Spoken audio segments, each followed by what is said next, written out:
Dans ce bar du Cap, ce n'est pas le choix qui manque pour les amateurs de gin. 144 variétés différentes, dont une vingtaine produites localement avec des plantes sud-africaines. La région est plutôt connue pour ses vignes, mais plusieurs petites distilleries spécialisées ont vu le jour ces dernières années. Elles surfent sur la popularité croissante du gin artisanal. C'est vraiment à la mode, c'est une tendance et les gens sont curieux. Ils veulent savoir de quoi il en retourne. Il y a beaucoup de bouche à oreille, les gens viennent voir, ils veulent goûter, explorer les nouvelles boissons qui existent aujourd'hui. Traditionnellement, cet alcool est distillé avec des baies de genièvre. Mais la biodiversité de la région du Cap permet aux producteurs locaux d'enrichir la recette avec toutes sortes de plantes exotiques. Bouchou, rooibos, géranium ou encore honeybush, ils ont l'embarras du choix.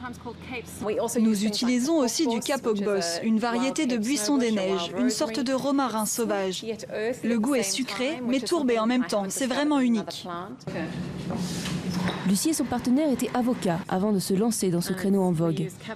Il y a 2 ans, ils ont ouvert leur distillerie de gin, la première de la région.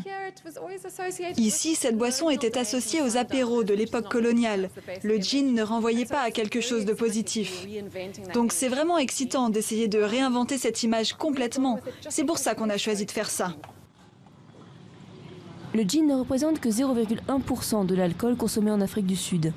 Mais les producteurs se méfient déjà d'une possible saturation du marché. Ils espèrent que leurs expérimentations vont convaincre beaucoup de nouveaux amateurs d'ici et d'ailleurs.